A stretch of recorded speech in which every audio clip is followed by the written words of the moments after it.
Good morning, student. As you will all know that our chapter production and MNC globalization are continued. In this chapter, there are various topic about what is multinational corporation, MNC, globalization, liberalization, privatization. Later we introduce what is multinational corporation, how it does work, किस तरीके से काम करता है. ये सारी चीज़ें मैंने आपको इसमें बताई कि मार्केट को इंटरलिंक करता है, इंटीग्रेट करता है एक दूसरे के साथ, इंटरलिंकिंग प्रोडक्शन अक्रॉस कंट्री. इसके बाद मैंने आपको बताया कि किस तरीके से जॉइंट वेंचर में एमएनसी काम करता है.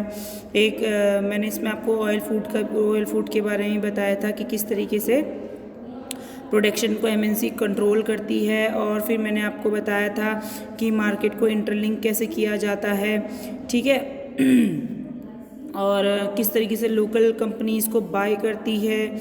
आज हम पढ़ेंगे foreign trade and integration of market.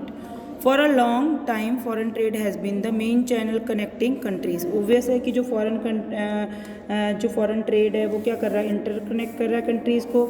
In history you would have read about the trade routes connecting India and South Asia to market both in east and west and extensive trade and took place along this routes. History में आपको देखने को मिलेगा कि किस तरीके से India connect हुई साउथ एशिया के साथ, मार्केट के साथ, ईस्ट और वेस्ट के साथ, और किस तरीके से उसने अपने ट्रेड को इन रूट्स के थ्रू बढ़ाया. Also you would remember that it was trading interest which attract various trading companies such as the East India Company to India. देखिए, इंडिया का एक ट्रेड ही था जिसने अट्रैक्ट किया ईस्ट इंडियन कंपनी को इंडिया में आने के लिए, इंडिया में आए और ट्रेड करें.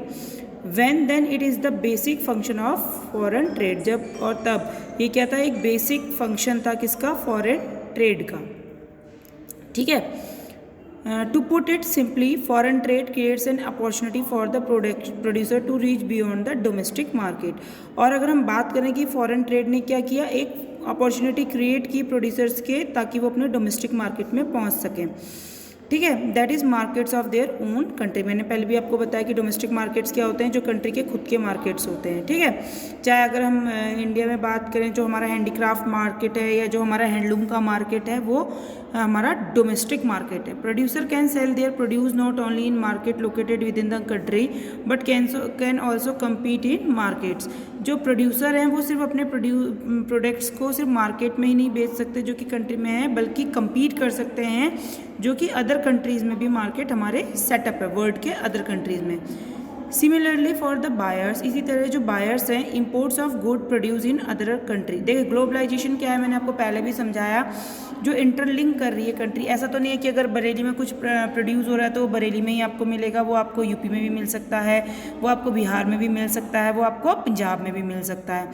For the buyers, imports of good produced in another countries one way of expanding choice of goods beyond what is domestically produce.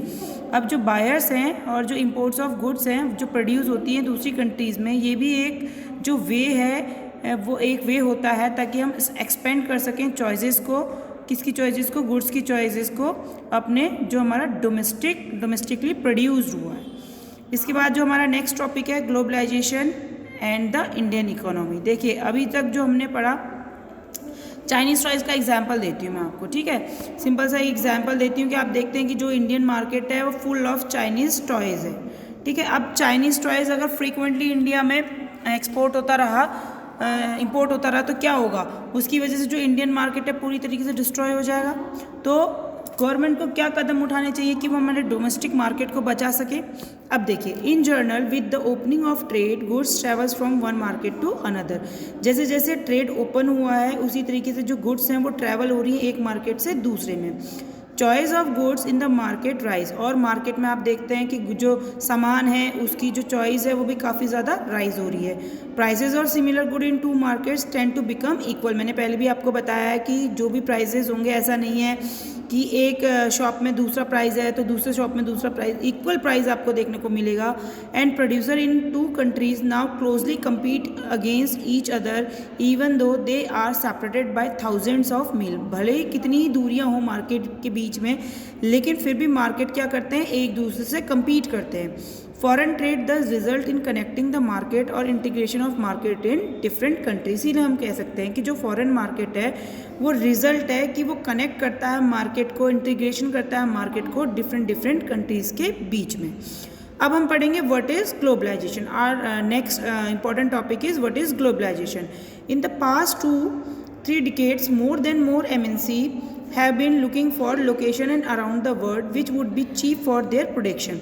देखिए क्या है, जैसे जैसे टाइम बीतता जा रहा है, ज़्यादा से ज़्यादा जो कंपनी है वो अपने लिए एक लोकेशन देख रही है, कहाँ, वर्ल्ड में, जहाँ पे जो उनका प्रोडक्ट है वो बहुत ज़्यादा सस्ता उनको मिल जाए। ठीक है, foreign investment by MNCs in these countries has been rising. और जो फॉरेन इन्वेस्टमेंट है इन कंपनीज के थ्रू वो लगातार बढ़ता जा रहा है। एट द सेम टाइम, इसी टाइम पर foreign trade between countries had been rising rapidly. और जो फॉरेन ट्रेड है इन कंट्रीज़ के बीच में वो लगातार बढ़ता जा रहा है। और large part of the foreign trade is also controlled by MNC. और जो बहुत बड़ा फॉरेन ट्रेड का, मैंने आपको पहले बताया था कि जो एमएनसीज होती हैं उनका जो मेन मोटिव होता है वो प्रॉफिट अर्निंग होता है। जब प्रॉफिट अर्निंग है दैट मीन्स कि जो फॉरेन ट्रेड है वो कौन कंट्रोल कर रहा है, हमारा एमएनसी, क्योंकि एमएनसीज का जो प्रोडक्शन होता है वो मोर देन 1 कंट्रीज होता है।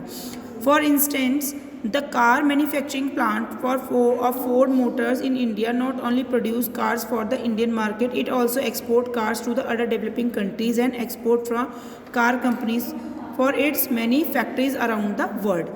अगर हम बात करते हैं फोर्ड की, तो जो फोर्ड का जो प्रोडक्शन है वो ना सिर्फ इंडियन मार्केट में होता है, बल्कि जो इसका प्रोडक्शन है या जो इसकी सप्लाई है वो अदर कंट्रीज़ के मार्केट में भी की जाती है।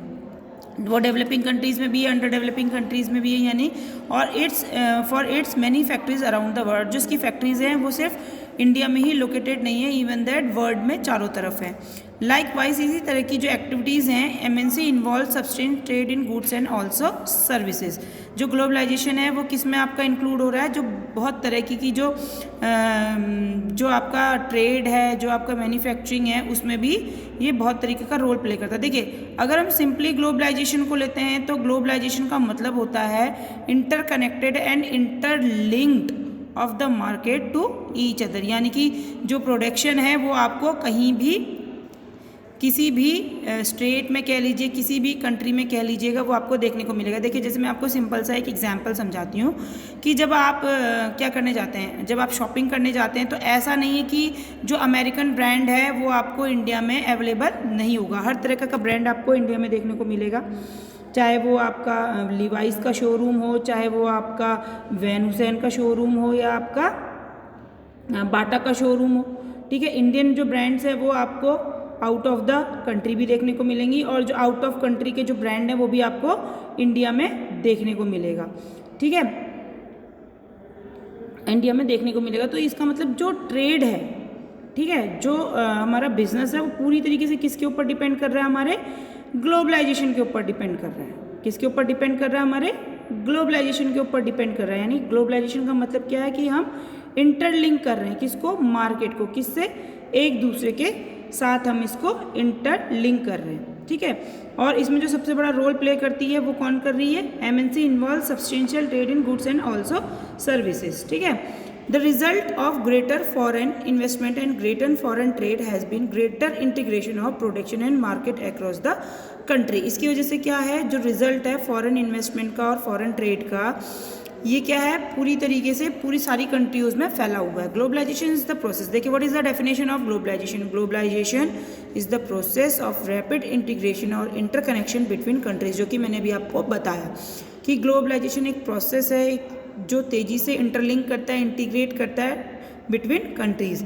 MNC are playing a major role in the globalisation process. और एमएनसी जो है वो एक इंपॉर्टेंट रोल प्ले कर रही है किसमें, ग्लोबलाइजेशन की प्रोसेस में। More and more goods and services, investment and technology are moving between countries. Obvious है, देखिए अगर हम एग्जांपल लेते हैं कम्युनिकेशन का इंडिया में, तो पहले क्या होता था, सिर्फ पीएनटी होती थी, धीरे धीरे मोबाइल आया, उसके बाद आपका 2G 4G 6G, अब 10 जनरेशन कंप्यूटर्स आ रहे हैं। तो क्या है, धीरे धीरे जो टेक्नोलॉजी है वो इम्प्रूव हो रही है, डिफरेंट कंट्रीज़ के बीच में रैपिड एक ग्रोथ चल रहा है। Most of the region of the world are in closer contact with each other in a few decades back.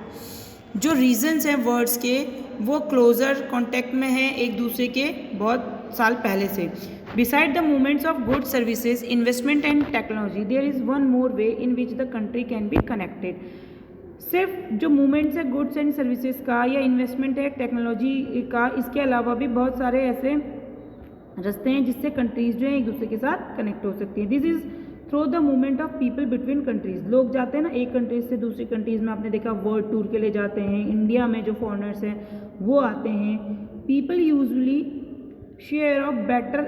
Usually move from one country to another in search of better income. Obviously यहाँ के जो बड़े बड़े doctor engineer हैं, आपने देखा होगा कि बाहर की तरफ मूव करते हैं क्योंकि उनको एक बेटर लाइफ चाहिए, उनको एक बेटर इनकम चाहिए, ठीक है, उनको एक अच्छा लिविंग स्टैंडर्ड चाहिए, बेटर एजुकेशन चाहिए। In the past few decades, कुछ टाइम पहले से, however there has not been much increase in the movement of people between countries due to the various restriction. जो बहुत सारी रिस्ट्रिक्शंस लग चुकी हैं उसकी वजह से अब जो मूवमेंट है वो पूरी मतलब ख़त्म तो नहीं हुआ है, लेकिन उस पर क्या है, एक जो ब्रेक है हम कह सकते हैं वो लगा है।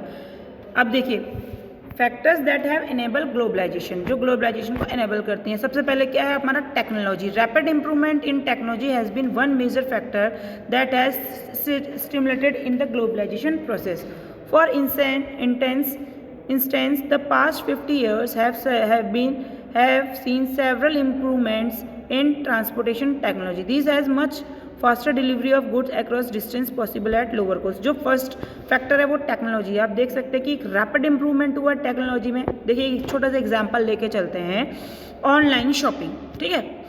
अब जैसे कोरोना पीरियड चल रहा है, डिलीवरी भी इस पर बंद थी और मार्केट भी पूरी तरीके से बंद थे, लेकिन फिर भी क्या है कि सारे प्रोटेक्शंस के साथ लिए हुए क्या है, अगर हमें कोई भी चीज़ घर बैठे ऑर्डर करनी है तो हम क्या कर सकते हैं, उसको घर बैठे ऑर्डर कर सकते हैं। बहुत सारी साइट्स हैं, अमेज़ॉन है आपका, फ्लिपकार्ट है आपका, स्नैपडील है आपका, मिंत्रा है आपका, जो भी आपकी चॉइस है आप उस पर ऑर्डर कर सकते हैं। ये एक टेक्नोलॉजी है, ये एक ट्रांसपोर्टेशन है कि आपको 2-3 दिन के अंदर या विद इन 1 वीक आपको वो डिलीवरी हो जाती है। तो we can say that it is a faster delivery of goods across long distance possible at lower cost. कम कॉस्ट में दूर बैठी चीज़ों की डिलीवरी घर में हो जाती है। Even more remarkable have been the development in information and communication technology। एक एग्जाम्पल और मैं आपको देती हूँ, वो एग्जाम्पल है हमारा कम्युनिकेशन से रिलेट कर रहा है। कैसे, मान लीजिए अगर किसी को घर बैठे जो है, पहले क्या होता था कि लॉन्ग डिस्टेंस पे अगर कोई भी मीटिंग है तो आपको जाना ही जाना है, लेकिन अब क्या है कि हम घर बैठे through the information and communication technology क्या कर सकते हैं, इंटरकनेक्ट हो सकते हैं, इंटरलिंक हो सकते हैं। कैसे, थ्रू द वीडियो कॉन्फ्रेंसिंग हो सकता है ना, नेट अवेलेबल है हमें जियो की, अब आप दे सकते हैं जियो हो गया, BSNL हो गया, एयरटेल हो गया, नए नए प्लान लेके आते हैं जहाँ पे नेग्लिजिबल कॉस्ट पे आप एक दूसरे से कम्युनिकेट हो सकते हैं। घर बैठे आपको एक कंट्री से दूसरी कंट्री, एक स्टेट से दूसरे स्टेट की इंफॉर्मेशन आपको ईजिली अवेलेबल हो जाती है। In recent time, technology in the areas of telecommunication, computer, internet has been changed rapidly। देखिए जैसे मैं कई बार आपसे क्वेश्चन पूछती हूँ, now the facility of transportation is better than earlier. जो फैसिलिटी है ट्रांसपोर्टेशन की या कम्युनिकेशन की वो ज़्यादा अच्छी है इस टाइम पे अगर हम कंपैरिजन करें पहले के। How can we say that, आप देख सकते हैं कि किस तरीके से जो ट्रांसपोर्टेशन है, पहले बुल कार्ट था, बहुत ट्रांसपोर्टेशन की बहुत कम चीज़ें थी, लेकिन अब जैसे ट्रेन का अगर आपको पता हो, रेलवेज़ का प्राइवेटाइजेशन हो रहा है, ठीक है, मेट्रोज़ हैं, मेट्रोज़ आ गई हैं, बुलेट ट्रेन्स आ गई हैं, और आप देख सकते हैं कि घर बैठे आपको कैब फैसिलिटी मिल जाती है कि आपको जहाँ भी ट्रैवल करना है आप थ्रू द कैब जा सकते हैं, ठीक है। आपकी वोल्वो बसेस चल रही हैं, तो पूरी तरीके से कंफर्ट जोन एक कह सकते हैं कि लोगों को मिलना शुरू हो गया। दूसरी बात, जब हम कम्युनिकेशन की बात करते हैं तो कम्युनिकेशन में भी मैंने आपको बताया है कि कम्युनिकेशन क्या है कि पहले के टाइम पे क्या होता था, एक PNT होता था या सिंपल फ़ोन होता था। अब जैसे 2G 4G 6G इस तरीके के जो एक टेक्नोलॉजी में एक रैपिड ग्रोथ आई है, तो उसकी वजह से क्या बहुत सारी फैसिलिटीज़, हम इंटरलिंक हो सकते हैं, हमें पता चल सकता है कि दूसरे मार्केट में किस तरीके का कंपटीशन चल रहा है, किस तरीके की चीज़ें ट्रेंड में चल रही हैं। तो ये जो सारे फ़ायदे हैं इन्होंने क्या किया है, पूरी तरीके से चेंजेस को, ग्रोथ को लाना शुरू कर दिया है, ठीक है। फैक्स हैं, टेलीफोन है, मोबाइल्स हैं, are use to contact one another around the world to access information instantly, and to communicate from remote areas से भी हम कम्युनिकेट हो जाते हैं. This has been facilitated by satellite. किसकी वजह से? सैटेलाइट कम्युनिकेशन डिवाइस की वजह से. As you would be aware, computers have now entered almost every field of activity. आप देखते हैं स्मार्ट क्लासेस में आपको कंप्यूटराइज क्लास से पढ़ाया जाता है ना. तो क्या है कि जो भी सेक्टर है वो इंफॉर्मेशन टेक्नोलॉजी से ही रिलेट करता है, क्योंकि जो हमारा डेवलपमेंट है, जो हमारी एक इकोनॉमिक है, अगर हम compete करते हैं अनदर कंट्रीज से, तो दैट मीन्स कि जो हमारा बेस है टेक्नोलॉजी का, इंफॉर्मेशन का, ट्रांसपोर्टेशन का, वो क्या होना चाहिए? स्ट्रॉन्ग बेस होना चाहिए. As you would be aware, computers have now entered almost every field of activity. You might have also ventured into the amazing world of internet, where you can obtain and share information on almost anything you want to know. Internet also allows us to send instant electronic mails and talk across the world at negligible cost. We can take example of online classes. You can see that how we conduct our classes through the internet. देख सकते हैं ना कि हम किस तरीके से अपनी जो ऑनलाइन क्लासेस हैं वो कंडक्ट कर रहे हैं. तो it is also an example of computer, it is also an example of information technology. ये भी एक एग्जाम्पल है. इलेक्ट्रॉन जो मेल्स है हमारी, वो भी एक एग्जाम्पल है. जो वॉइस मेल है हमारी, निग्लिजिबल कॉस्ट में हम उसको इजीली जो है मैनेज कर पा रहे हैं, यानी इसका सीधा सीधा जो इम्पैक्ट है वो हमारी पॉकेट पे नहीं पड़ रहा है. तो हम कह सकते हैं कि जो ग्लोबलाइजेशन है, जो इंफॉर्मेशन टेक्नोलॉजी है, जो ट्रांसपोर्टेशन है, जिस तरीके से ये डेवलप्ड हो रही है एक दूसरे के लिंक में आने से या एक दूसरे के कनेक्शन में आने से कंट्रीज़ के, तो क्या है, इससे बहुत ज़्यादा बेनिफिट्स मिल रहा है, इससे बहुत ज़्यादा डेवलपमेंट हो रहा है. ठीक है. हमारा जो नेक्स्ट टॉपिक है वो है liberalisation of foreign trade and foreign investment policy. देखिए, लिबरलाइजेशन के दो मीनिंग हैं. अगर हम बात करते हैं हिस्ट्री की, तो हिस्ट्री में लिबरलाइजेशन को फ्रीडम से रिलेट किया जाता है. If we talk about liberalisation in economy, that means we can talk about free from trade barriers. ठीक है. जितनी भी रिस्ट्रिक्शन ट्रेड में लगी हैं उन सब से जब हम फ्री हो जाते हैं तो we can say that we are in liberalisation. अब जो हमारा टॉपिक है वो liberalisation of foreign trade and foreign investment policy है. Let us return to the example of import of Chinese toys in India. मैंने आपको बताया कि ये जो पूरा पैराग्राफ है ये इसी चीज़ को बता रहा है कि जो कंटिन्यूसली इंपोर्ट हो रहा है चाइनीज़ टॉयज़ का, चीप चाइनीज़ टॉयज़ का, तो ये कहीं ना कहीं जो हमारी इंडियन मार्केट है उसको पूरी तरीके से रिड्यूस कर रहा है, ऑटोमेटिकली रिड्यूस कर रहा है. और जो इंडियन टॉय मार्केट है वो ख़त्म होता जा रहा है. तो अब हमें क्या करना है? इंडियन टॉय मार्केट को बचाना है. इंडियन टॉय मार्केट को बचाने के लिए हम क्या करते हैं? Tax on imports is an example of trade barrier. जो हमने टैक्स लगाया है इंपोर्ट्स पे, उसको हम क्या कहेंगे? Trade barrier. It is called a barrier because some restriction have been set up. इसे हम बैरियर कहते हैं क्यों? क्योंकि इसमें हमने कुछ इंस्ट्रक्शंस को सेटअप किया है. Government can use trade barriers to increase और decrease foreign trade and to decide what kinds of goods and how much of each should come into the country. और गवर्नमेंट ने जो ट्रेड बैरियर इंक्रीज किए हैं या decrease किए हैं foreign trade में, तो ये किस लिए किए हैं? ये डिसाइड किया गया कि किस तरीके का सामान और कितना सामान आना चाहिए और how much of each should come into the country, किस तरीके का और कितनी क्वांटिटी उसकी होनी चाहिए जो कि हमारी कंट्री में आ रहा है. The Indian government after independency had put barriers to foreign trade and foreign investment. Independency के बाद जो हमारी इंडियन गवर्नमेंट है इसने क्या किए हैं? बैरियर्स लगा दिए हैं फॉरेन ट्रेड और फॉरेन इन्वेस्टमेंट पे. This was considered necessary to protect the producer within the country. और नेसेसरी बना दिया गया है प्रोटेक्ट करने के लिए प्रोड्यूसर्स को कंट्री में फ्रॉम फॉरेन कंपटीशन, ताकि किसके लिए? जो फॉरेन कंपटीशन हो रहा है. Industries were just coming up in the 1950s and 1960s. जो इंडस्ट्रीज़ हैं वो कब आई हैं? 1950 एंड 1960s में. And competition from imports at the stage would not have allowed these industries to come up. और जो कंपटीशन है इंपोर्ट्स का वो क्या कर रहा है कि स्टेज नहीं दे रहा था, अलाउ नहीं कर रहा था इंडस्ट्रीज़ को कि वो आगे बढ़ें. दस इंडिया अलाउड इम्पोर्ट. तब इंडिया ने क्या किया? जो इम्पोर्ट टैक्स है वो लगाने शुरू किए. क्या किया? जो इम्पोर्ट टैक्स है उनको लगाना उन्होंने शुरू किया. अब बाकी का जो टॉपिक है वो मैं आपको नेक्स्ट वीडियो में समझाऊंगी कि किस तरीके से उन्होंने टैक्स को इंपोर्ट किया, किस तरीके से उसको लगाया। यहाँ पे आप समझ ही गए होंगे कि ग्लोबलाइजेशन जो है वो क्या कर रहा है, एक इंपॉर्टेंट रोल प्ले कर रहा है। किस में इंपॉर्टेंट रोल प्ले कर रहा है वो? मार्केट्स को इंटरलिंक करने में। ट्रेड बैरियर्स क्या है? Put some instructions on trade. जब हम कुछ इंस्ट्रक्शंस ट्रेड पे लगा देते हैं, देखिए जो ट्रेड बैरियर ये एक क्वेश्चन है, ये एक आपको 1 मार्क्स के क्वेश्चन में आता है, व्हाट इज ट्रेड बैरियर। तो when we put some tax on import products that it is called trade barrier. जब हम कुछ टैक्स पुट अप करते हैं किस पे? ट्रेड पे, तो उसको हम क्या कहते हैं? Trade barrier. अब हम आगे कंटिन्यू करेंगे नेक्स्ट टॉपिक पे।